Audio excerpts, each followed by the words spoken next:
Welcome to the Art of Authority podcast, bringing you interviews and episodes to help you radically optimize your authority and influence to become the go-to expert in your field. Here's your host, authority positioning coach, Mike Saunders. Well, hello and welcome back. This is Mike Saunders, the authority positioning coach. And today we have with us Marcus Sheridan, who is a keynote speaker and author on the topics of inbound marketing, content marketing, and marketing strategy. Welcome to the program, Marcus. Mike, it is a pleasure to be here on what is a lovely, colder than it should be Monday morning in Virginia. But I'm glad to talk. Glad to chat about the stuff that I really just gets me fired up this morning. Well, you know how you hear about a certain topic and you always associate it with the place or the person you heard it from.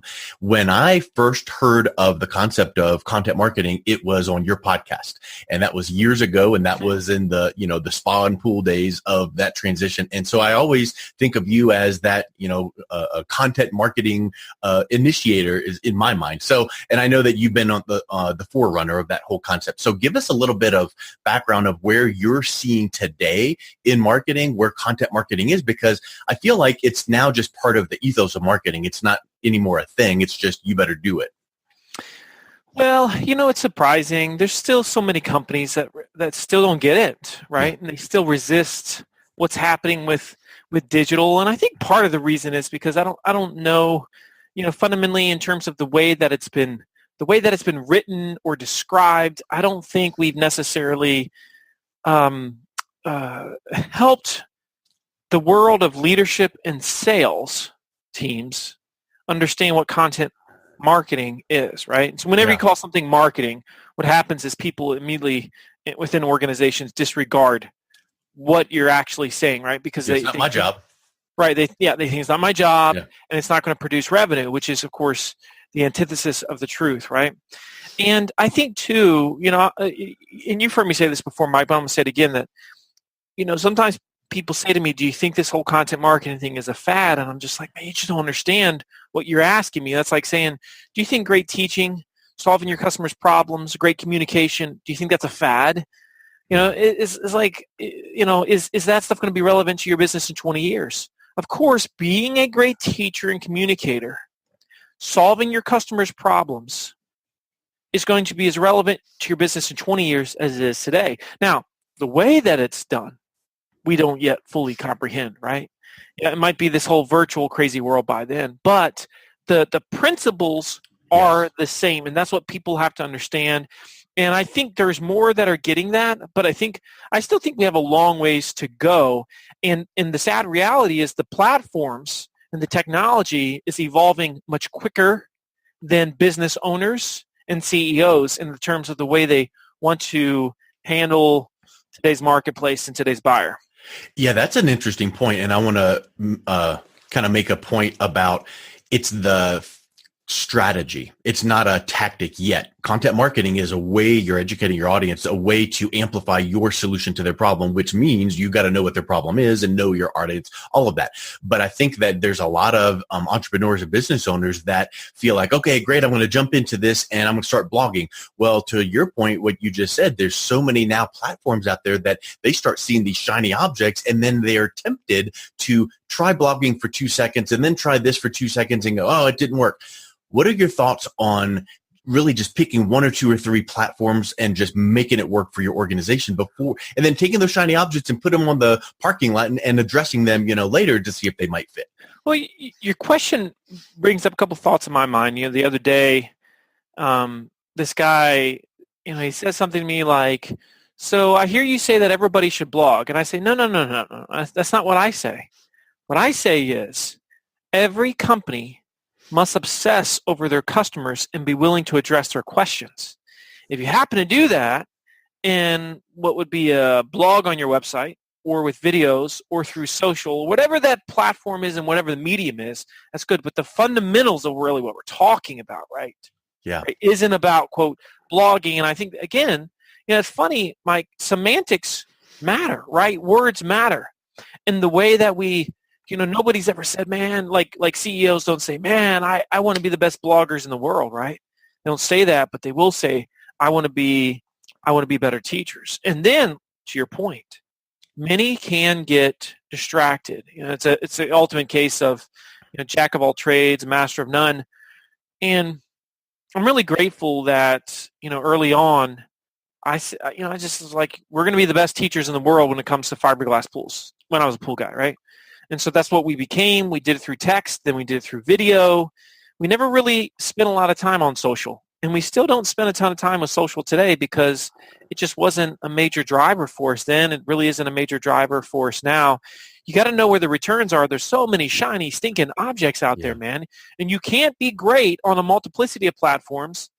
And even if you are, you have to become great at one, then you become great at another, right? And then you add another and eventually become great at that.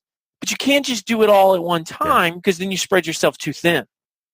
Yeah, and at that point, here's another good question. A lot of people say you need to create content for specific platforms. So create this piece of content for LinkedIn, and then the same concept, but a whole different vibe and twist on it for Twitter, for Facebook. So if you're really doing it the right way, you won't have time for so many platforms. Is there any validity to that, or can you create a piece of educational content and put it on Twitter, Facebook, Instagram? Well, it's a double-edged sword. So I'm not going to lie. All the time, I will put my YouTube video up on Facebook and on LinkedIn. Yeah. Now, if I had all the resources that I want, I would have my videographer edit a separate video for Facebook, edit a separate video for LinkedIn that were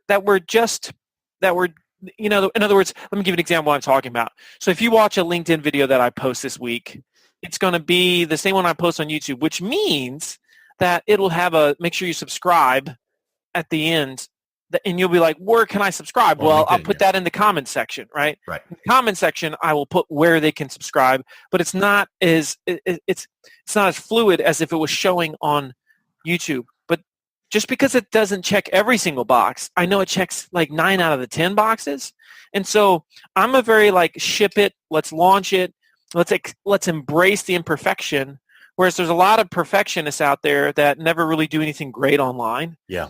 Perfectionism has killed so many, like the ability for so many businesses to create a true digital strategy and engender buyer trust, because well, that video's got to be perfect, and so if it's not perfect, we're not going to put it out there. Or if it's not specifically made for Facebook, we're not going to put it out there. Or if it's not 90 seconds or less, we're not going to put it out. There's all these stupid, this is crazy. People get lost in the weeds these days, Mike. Don't you think that it's almost an underlying fear or worry that they easily grasp onto those excuses? Like, well, I read this article that said you need to have it native to each platform and we don't have time for that, or the 90-second thing. And in reality, they're just a little fearful that if I do this, maybe people won't respond to it, or maybe it won't get the engagement that I need. So they're just latching on to that reason or that excuse. Yeah. Well, well, that's exactly right. Sometimes. So what happens is, you read something, you hear something, seeds of doubt get planted in your ability to do it exactly, like so. And then because we can't do it like so, we just don't do it at all. Yeah. Which, if you look at any skill in the history of the world, pretty much no one would develop any skills at all if they had gone into it saying, I'm just not going to do this skill until I've got it on lockdown. It's just not the human way, You're right? not going to hit it out of the park the first time you try it. No, you got to embrace the messy. And this is especially true, one of my big messages these days is of course, talking about power of video.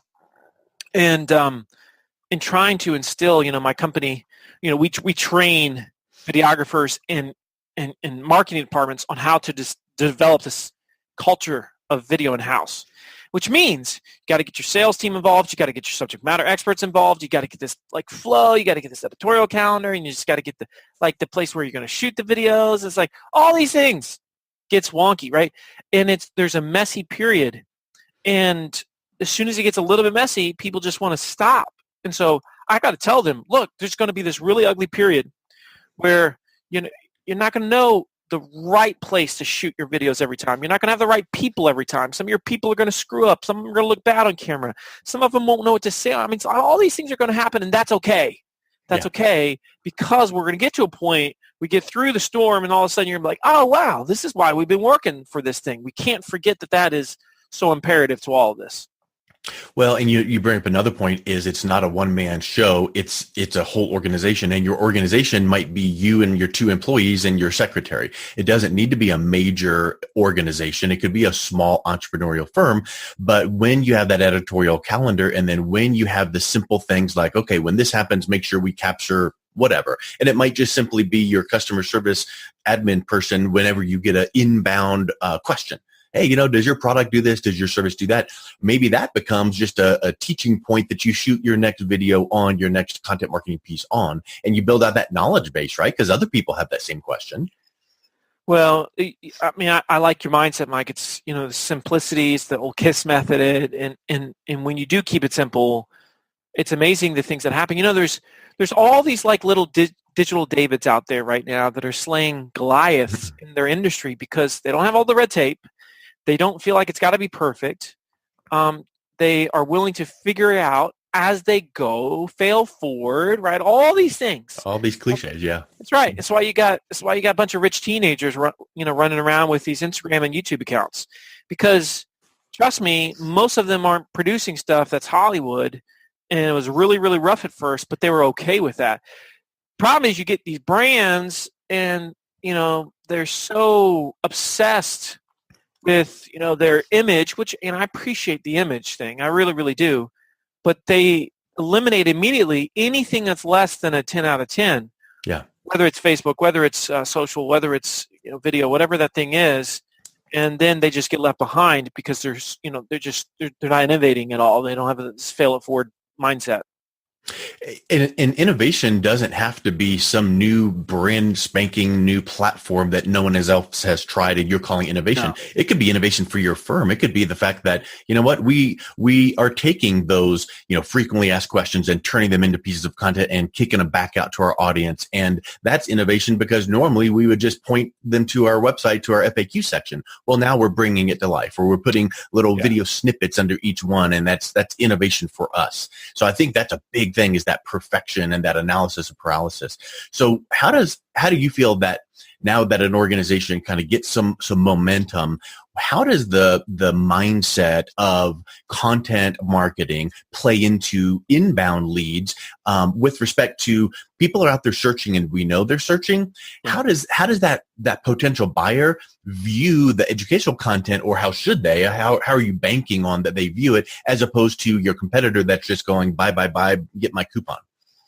Yeah, I think one of the great divides with content in general, and the way companies produce it, the way they display it, is, just think about how many times have you viewed something or read something from a brand or from a business where you immediately just knew it was biased, Mike, that you could just sense they're really just trying to sell you. They just wanted to talk about what was good about the thing, why it was great, why you should buy it, why it's a great fit. But because they weren't willing to talk about both sides of the coin, right? And this is the divide. Because they weren't willing to talk about that other side, they didn't win your respect. Let me give you an example, right? So a simple example of this is, let's just use the pool thing for a minute. Somebody, one of the questions I would get all the time as a salesperson when I was just a pool guy was, hey, Marcus, tell me why I should choose your fiberglass pools over concrete, right? And so most fiberglass pool companies, they rail on concrete, and they really just don't give you many reasons why you would buy it. Right? Concrete pool companies rail on fiberglass, give you no reason why you would buy it.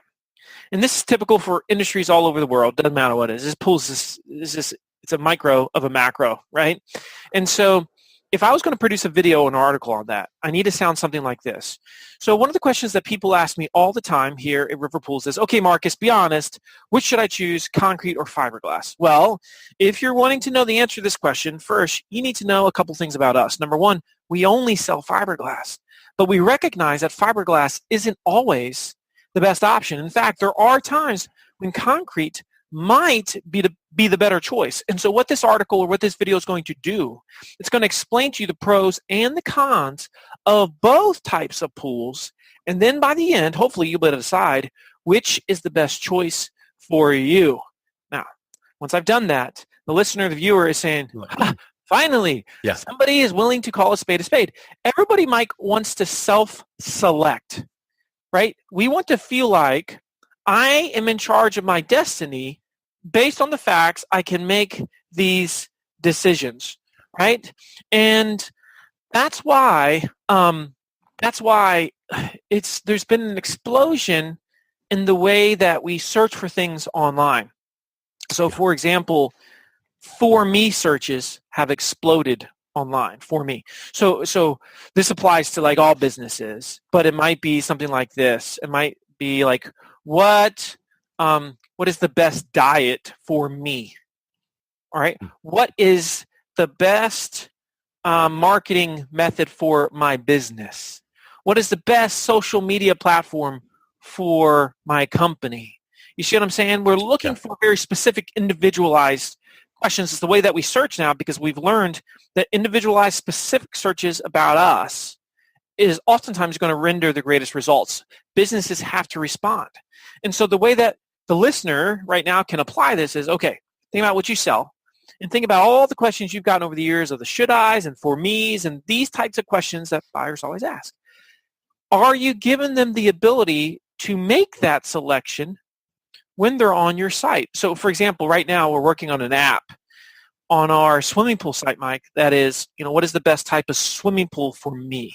And so they will go through a series of questions, and then at the end of that series, it will tell them it will give them a recommendation, and it'll tell them why it's recommending what it's recommending, right?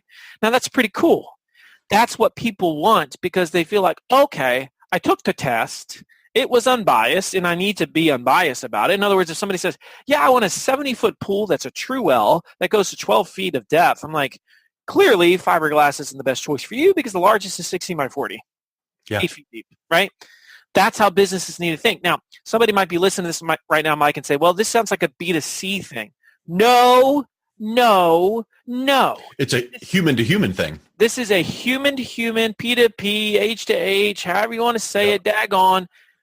I am amazed that this far into the digital conversation that we're still having so many people say, well, isn't what he's saying a B2B or a B2C? I swear, it just is amazing. I recently taught at a conference, Mike, and got my feedback forms.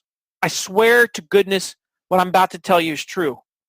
First person says, I just feel like he had too many B2C examples and we're a B2B company.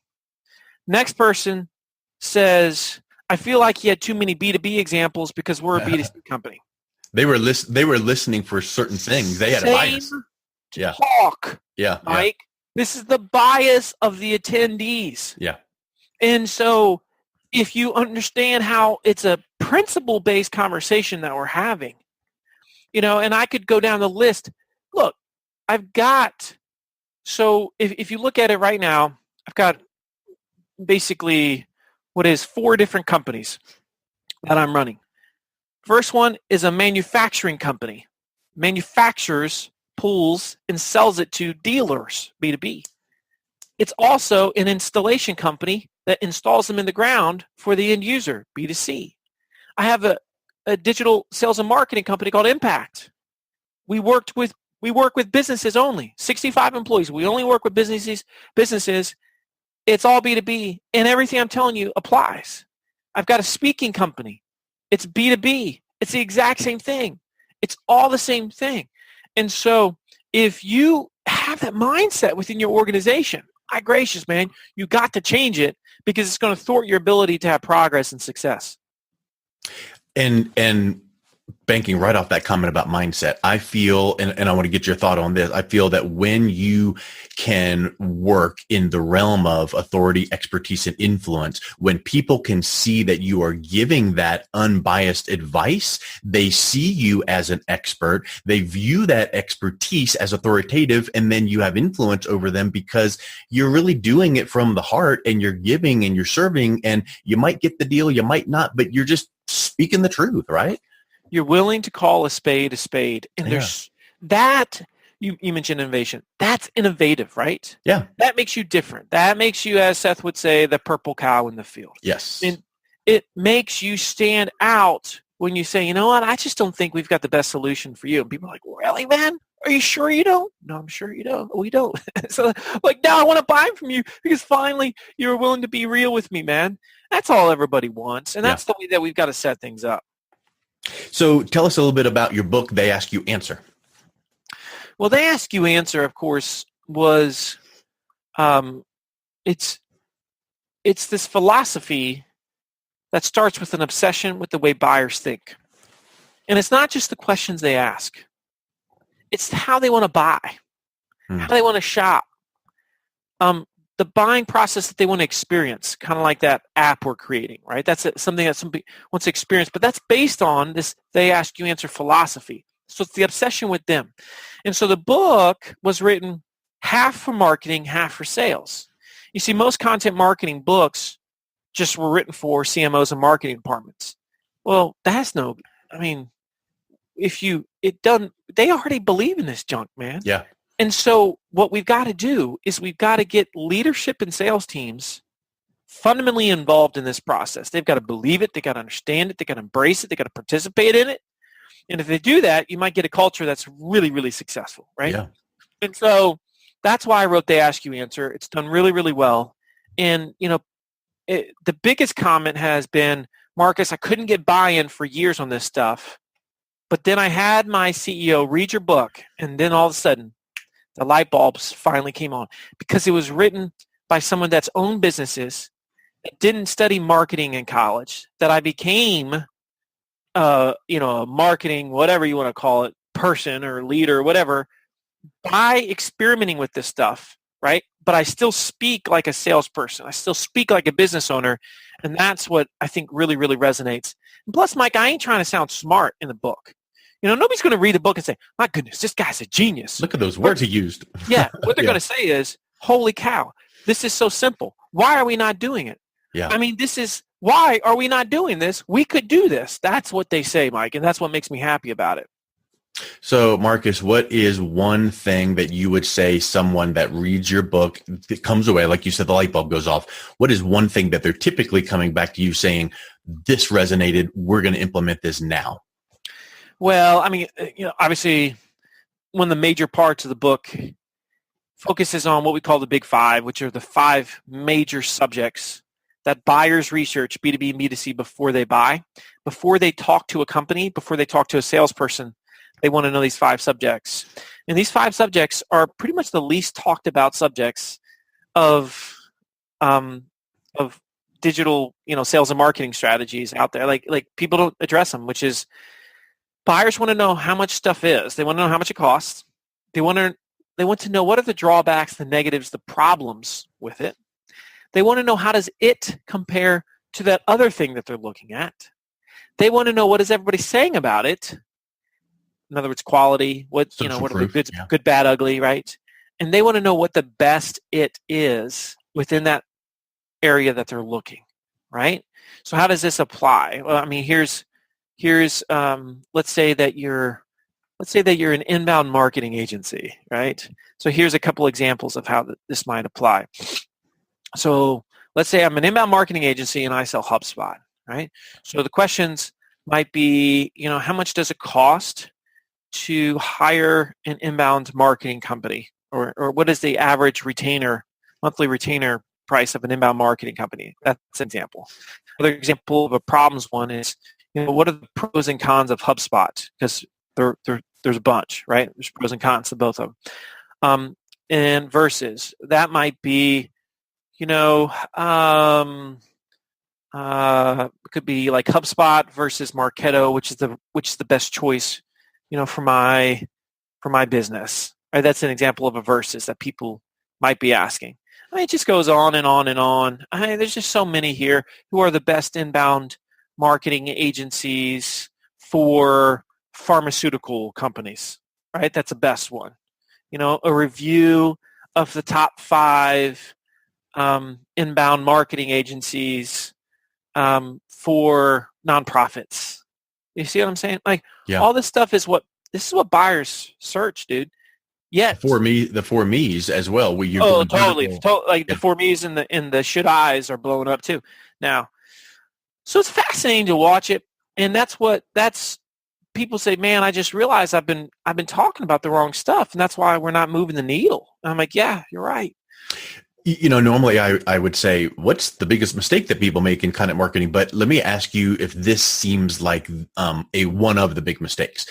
Is the WIIFM, what's in it for me? Is you as the content marketer might feel tempted to say, we're this and here's the, the teaching moment, but we need to make sure that we're educating and teaching that piece of content on the radio frequency per se of that prospective buyer. We need to be speaking to them. We need to be their Yoda and guiding them to the process of making their decisions and we have, and our process is. So it's that mindset shift of speaking to them and teaching them how they should make their decisions to solve their problem. Yeah. It just goes back to this.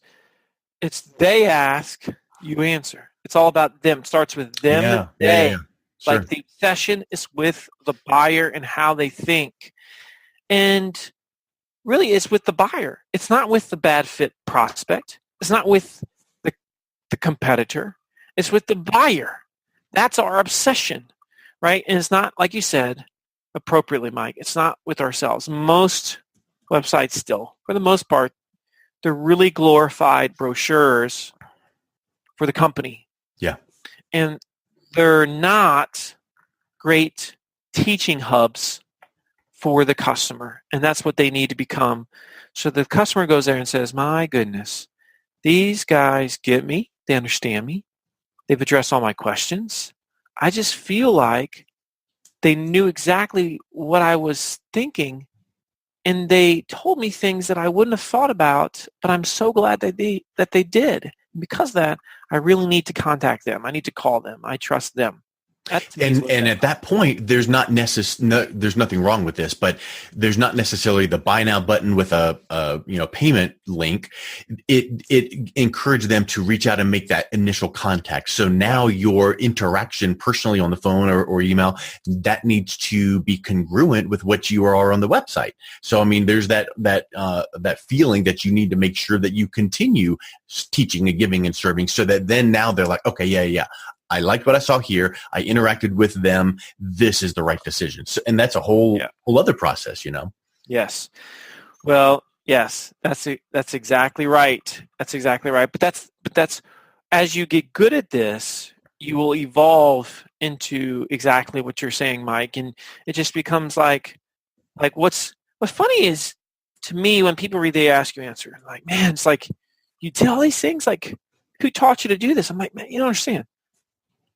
I didn't need anybody to tell me or teach me what my customers were saying. All I had to do was listen. Yeah. All I had to do is observe.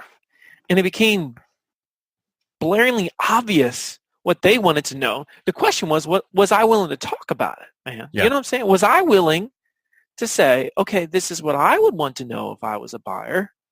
Or did I just want to stick with this, hey, it's the myth of the secret sauce, and I just got to make sure that that we hold it all in and we don't share it with anybody, which is silly. Yep, silly. Hey, so last question. What are you seeing looking forward? What are you seeing in the world of marketing as it relates to content education? You mentioned one thing with AI. Do you feel like that is on the cusp of where things can go, where people are going to want to consume it? It is, Mike. It really, really is. I tell you what I think is going to. So again, looking at the trends, looking at the mirror is the first trend, right? If you really study the way you're behaving and then the way others are behaving, one thing that's fundamentally clear is we're all becoming more and more impatient when we are having a buying experience. That includes customer service. And so in other words, if we want to pitch a fit about something that just happened on a flight on United Airlines, we want to feel like we've been heard immediately, right? Yep. I mean, which drives me crazy, but this is the way that people are. This is people.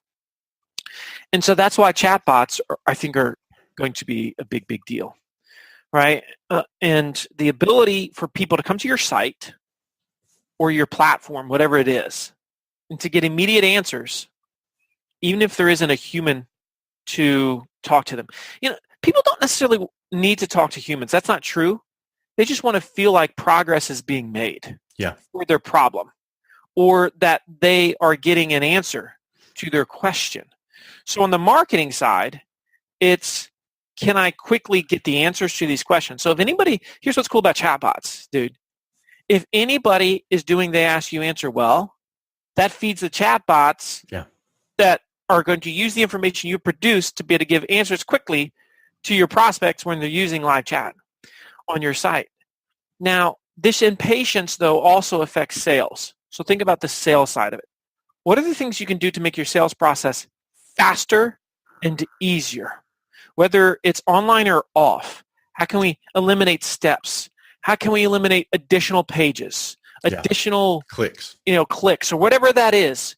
We want to have the clickless experience. Can you create a zero-click experience with what you do? If you do that, you're really addressing the sales side of it. Like Domino's Pizza has done this well. They've been obsessing about a zero-click experience for their pizzas, and that's where they've essentially gotten to at this point, which is really, really cool, right? Really, really cool. Less work each time, less hassle. And then on the customer service side is, how quickly do they get an answer? How quickly do they get notified that progress is being made to solve the issue, whatever it was? How quickly do they know that the thing was shipped, or that the person was notified, or that this or that was taken care of? So speed is the name of the game, and I think chat is a major part of that. That's what I'm thinking a lot about. But there's so many more. I would say this though: everybody's got to be doing video by this point, Mike. I mean, if you're not doing video, and I mean when I say doing video, I'm not talking about hiring somebody and doing like 6 videos a year. That's a joke. I'm just to be frank, that's a joke. That is not acceptable. By the year 2019, 80% of the content we consume online as buyers and consumers is going to be video-based content. Cisco said that, not me. So with that being the case, and that's a reality, think about it. What percentage of the content you're producing right now is video-based content, right? Like you're producing this, and it's basically going to be in 3 forms. You're producing a visual version of your podcast. People can listen to the audio version of your podcast, and they can go to the site and see the textual. So this is a big deal. You get, that's the essence of they ask you answer, Mike. You get that, and not everybody's going to watch this video. A lot of people won't watch this, but for the people that do want to watch the video, they want to see talking faces and heads. Movement. That's why you're giving them the ability to do that. And that's an interesting point too, getting back to one of our other questions, and this will be the last one and we'll wrap up because I know your time is valuable. But when we put things out on social, let's say, and we post it on Facebook, well, there's that small snippet of time that people see that because they're scrolling through their feed and they might miss it. They might not see it on there. Same with Twitter, same with LinkedIn. So there's going to be that pocket of people that saw this piece and that pocket that saw that piece, and everybody's not going to see every single thing you do. So being consistent, the video does capture attention. And depending on what platform you're seeing it on, maybe they start hearing a little bit of audio and it auto plays, who knows? But I think that consistency is one of the big, big keys. I think that's a massive point. To your point about the 6 times a year, some CEO or entrepreneur thinks, check, I did 6 videos a year, every other month. Yay. Well, it should be probably every other, day or week. So it's just where we are. Yep. It's just where we are. And video is the rising tide that is going to come up and get you wet, whether you move your lounge chair or not. Yeah. So this is one of those things, like we're with video today where we were with websites about 12 years ago. Yep. About 12 years ago, everybody pretty much realized, oh yeah, I guess I got to have this whole website thing. Yep. Or otherwise I don't have a business, right? So that's where we are with video today. Yep. Agreed. Well, hey, Marcus, what is the best way people can grab a copy of your book and reach out and jump into your world? Yeah, man, I appreciate so much. You'll love the book if you get it. You're going to read it fast. You're going to be like, dude, this was so fun. Just go to Amazon or BarnesandNoble.com and type in They Ask, You Answer. You can find me at my brand new website is coming out, which is MarcusSheridan.com. And you can email me at Marcus@MarcusSheridan.com. My agency is called Impact BND, Bravo Nancy David, impactbnd.com. And if you are looking for agency services, consulting, education, all things inbound content, let us know. We'd love to help you out. Marcus, thanks a million. It's always wonderful hearing your voice and now being able to have you on the show. And it's really awesome. Thank you so much. My pleasure, Mike. You've been listening to the Art of Authority podcast. Are you interested in building your authority positioning as the #1 strategy to grow your business, brand, and influence? Book your authority audit today. This 7-point audit of your current authority position will uncover opportunities and show you how to be seen as a leading expert and authority your industry looks to for advice. Visit www.authoritypositioningcoach.com.